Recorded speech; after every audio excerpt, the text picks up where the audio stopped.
Hello everyone and welcome back to the Common Sense Crypto channel. As with you always, this is Rich doing another video today on XRP. So I hope you're all having a wonderful day today wherever you are in this great world. We're going to talk about XRP. But I'm also going to talk about the one thing that you've all been urging me to talk about. What's going on in North Carolina? Let's start with this. SEC holds private meeting to discuss XRP lawsuit settlement and legal cases. This is just bullshit. This is another one of those sunshine meetings that they have every single month. This has nothing to do with the Ripple versus SEC case at all. But people are going to hype this up all week. Kraken launches Bermuda-based crypto derivatives venue. This comes from Blue Hawk Legend. So Kraken, a major global cryptocurrency exchange, has launched a new derivatives trading platform in Bermuda after securing a digital asset business license from the Bermuda Monetary Authority. The move comes as the U.S. SEC increases scrutiny on crypto exchanges, pushing firms like Kraken to seek offshore opportunities. You know, the SEC did the same thing to Ripple.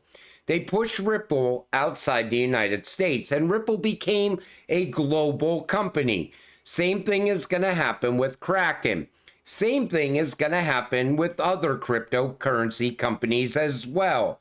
Until we have a clear path forward, innovation is going to continue to be pushed outside the United States.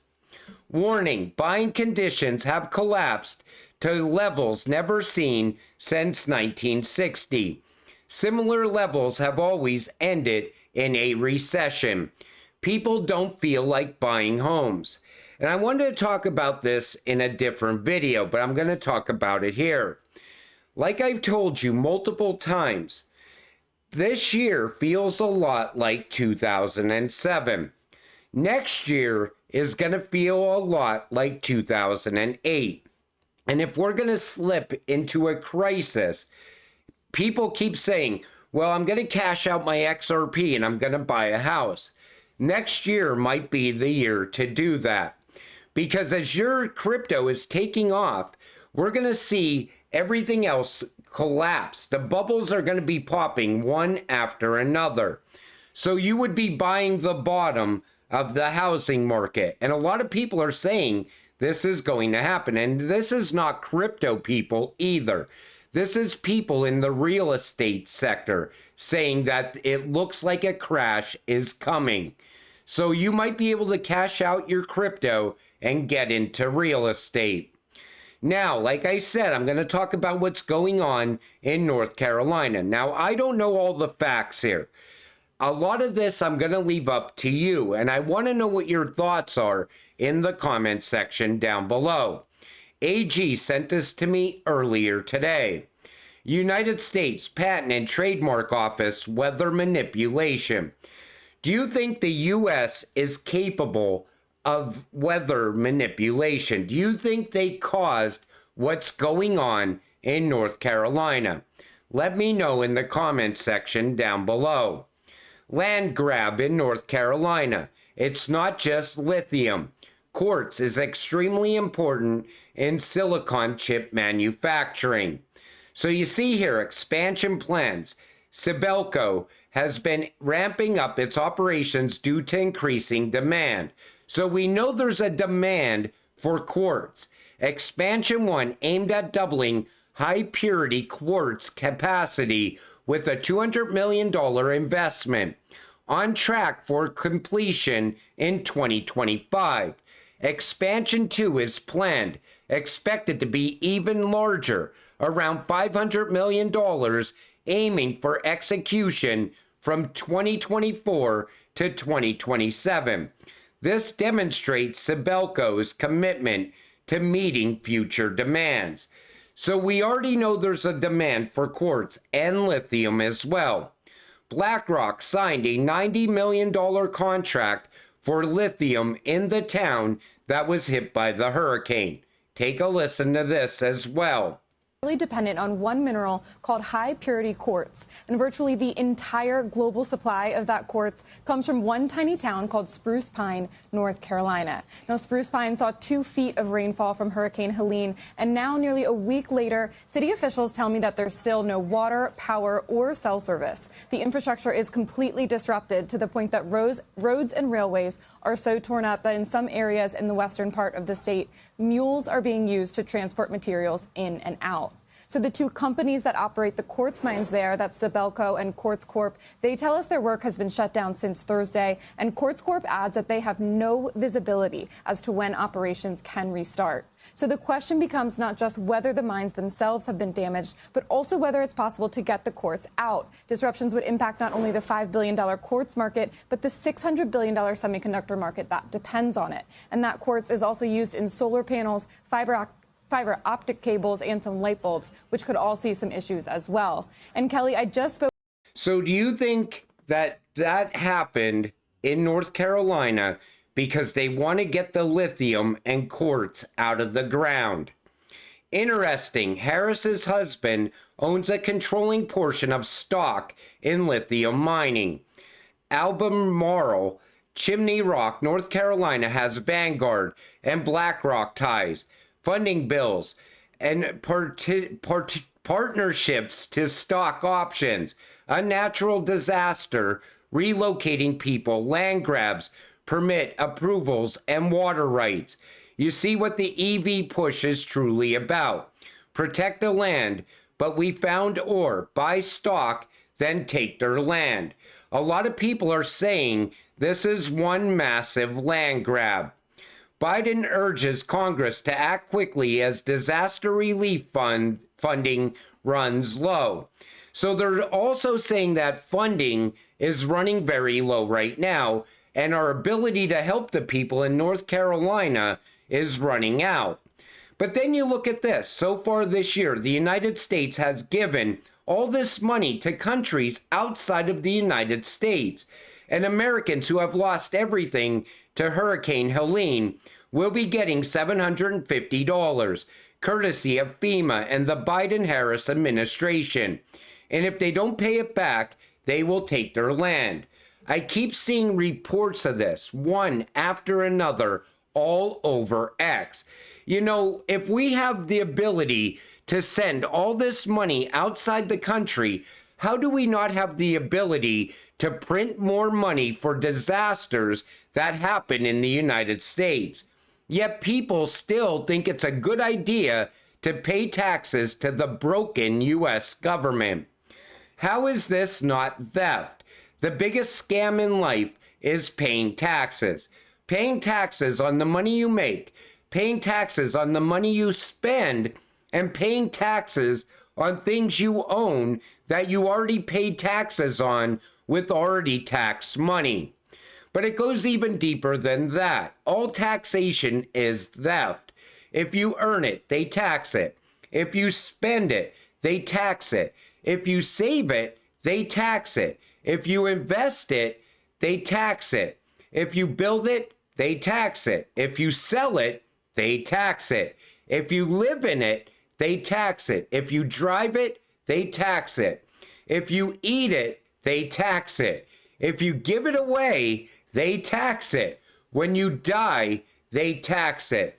Then they waste it. I thought that was one of the greatest posts I've seen all day. And it's the truth. You know, we pay taxes. And when people need the government the most, like with what's going on in North Carolina, the government is just not there to help. We watched the same thing happen in Maui. Yet every time Ukraine needs a couple dollars, right away, we're sending $100 billion out to help them. We're sending $100 billion here and $100 billion there. Yet when it comes time for our tax dollars to be used in the United States, it's non-existent. I think it's time to stop paying taxes. 2016, Klaus blames the middle class for holding back the world, and Joe nods his head. Remember this? I'm going to play this again for all of you. Take a listen. I know, Mr. Vice President, you are sometimes called the leader or the vice president who represents the middle of society. And just to make reference to the book, which you all have, and also to our discussion, which we had at dinner 2 days ago, the fourth industrial revolution has one big challenge. It is the holding out of the middle class, which is a pillar of our democracy. So the middle class is holding up the Great Reset. But how are they holding it up? So all middle class businesses in the world burned down or locked down. $5 trillion in new middle class taxes. Record high inflation like Germany pre-World War II. Trillions spent on foreigners via border invasion and money laundering in foreign wars. Great Reset is the complete destruction of the middle class. The New World Order is the systematic takedown of America. How is the middle class holding back the fourth industrial revolution? The poor can be bribed. The elites stand to gain by keeping the 99.9% poor, but the middle class will need to be forced against their will. What they're saying is the poor will always give in. You could just give them money. But the middle class will say, well, we have money. We don't need your money. They could tell the U.S. government to shove it. That's why they want to get rid of the middle class. And a lot of people say that the Great Reset is not happening. It's already happening. Fox News on Bidenomics. More than $2 trillion in wealth held by the middle class has been eliminated. Everything is already going according to the plan. It's the same reason we still have open borders. It's the same reason we have chaos in the major cities all around the world, not just in the United States.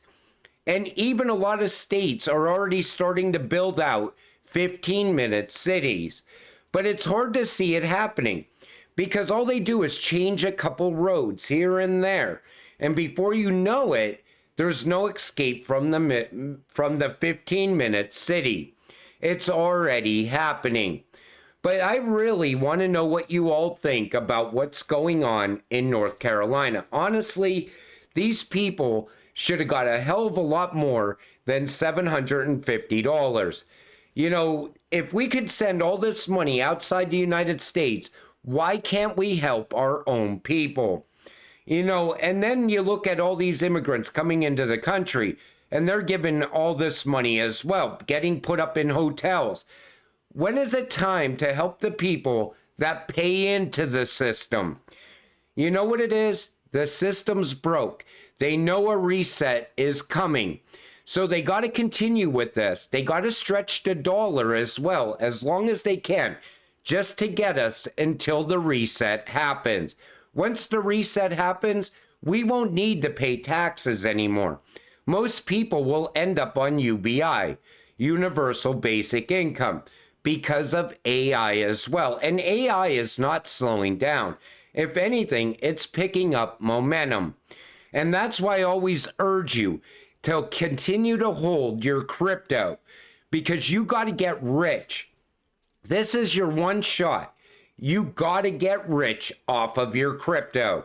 Otherwise, you're going to get tied to UBI and the CBDC system.